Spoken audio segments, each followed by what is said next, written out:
word aphrodisiac comes from the Greek Aphrodite, the goddess of love. These sensual foods are known to boost your desire, those aphrodisiac foods. And they're perfect for Valentine's Day, whether you're planning a multi-course meal or just want a little something to sip with a heart-shaped box of your favorite chocolates. Our next guest will show you how to uncork your passion with the ideal wines to pair with your romantic menu. And I guarantee if you drank all of these wines, you would be in pretty much the right mood for whatever these guys are talking about. You might fall asleep, though. Please welcome the world wine guys, Mike DeSimone and Jeff Jenssen. Welcome. Thank you. Thanks, Martha. So, your careers have taken you to some of the world's most beautiful vineyards. Yes, I was looking at the pictures of where you guys get to go. Where's this? That actually is the Planeta Vineyard. That's in Menfi, Sicily. Wow. And that happens to be one of the villages that my grandparents are from. Oh, really? In Sicily, yeah. I've been there. You have. So beautiful. Yeah, they make great wines. And this next picture, this is an unusual terraced vineyard. This is the Douro Valley in Portugal. Oh, I haven't been there. And the terraced vineyards, the vines are about 100, 150 years old. Some are even 200 years old. And they're still producing. Still producing. They're still producing. Yeah. They We'll are. be drinking some We of have the some wine ports later down at the other end of the table. So that come from these vineyards. Fantastic. And then what, oh my gosh, what are you guys doing here? Oh gosh, yeah. Now, who's still making wine like this? Actually, Taylor Fladgate, we have a couple of their ports. Yeah, the better. Did you wash your feet first? We did wash our feet first. Sterilized, yes, we did. like in and afterwards, we had to wipe our legs down. They said, "You just lost half a bottle. Get back in there and wipe your legs." So tell us about this first. Now, this is all about pairing wines with specific foods. And some of these might be surprising to you because they are to me. I've always been told, like, asparagus, you shouldn't have wine with asparagus, or artichokes, for that matter. But caviar, I've always thought you could have wine with caviar. Absolutely. Absolutely. Which is the best? Which is the best wine to have with caviar? I would say champagne. Yeah. I mean, both of them. And if you look at the caviar, Or vodka? No. People do vodka. People do vodka with caviar. That's a little harsher. I like champagne. Yeah. So. But champagne. Oh, and you've got the caviar looks like little eggs, and you've got the little bubbles in the help glass. yourself, so guys. thank you. Thank you. Wow, look at this. Beautiful caviar, creme fraiche on toast. Right. Very simple. I'm all eating the caviar. Yummy, yummy. Really? And that's just delicious. a good dry.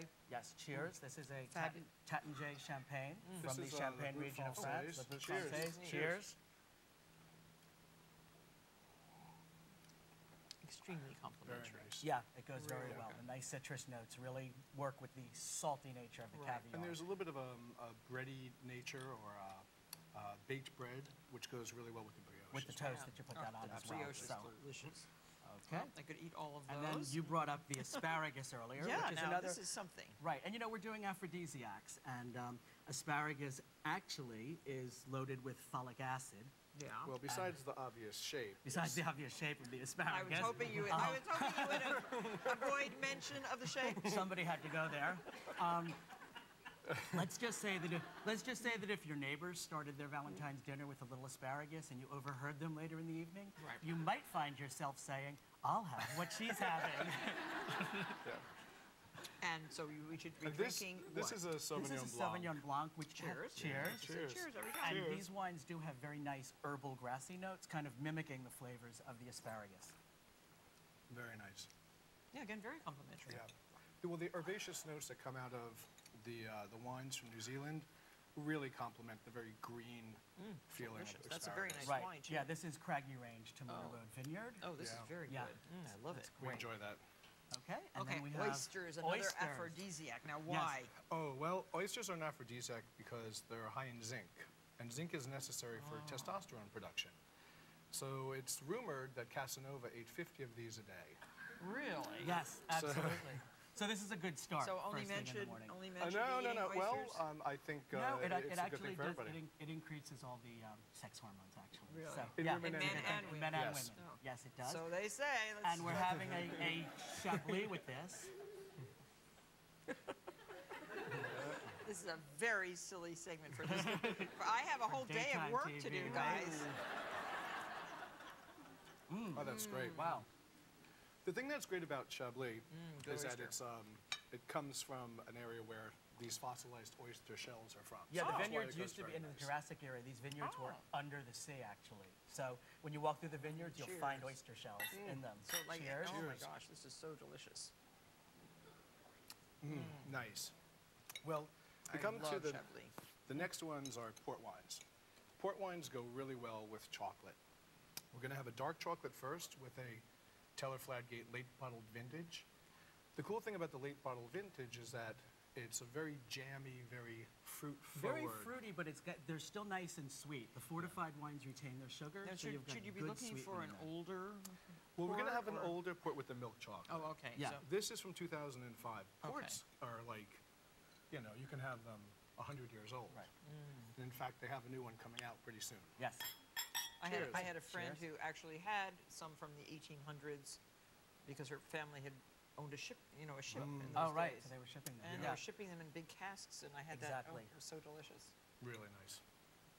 And we decided to pair a milk chocolate. We're forgetting to eat the chocolate now. I We say know. we're, Oh, we're big into the How could we wine. forget to Oh, eat you know chocolate? what? And we have to eat those. And I think too, you know, if you know that or you think that your loved one's getting you a box of chocolate for Valentine's Day, I think it's a great idea to make sure to give your loved one a bottle of port in return for Valentine's Day. I think that's a very good idea. Okay, now Okay. milk chocolate. Milk chocolate is, I love milk chocolate. Me Yes. too.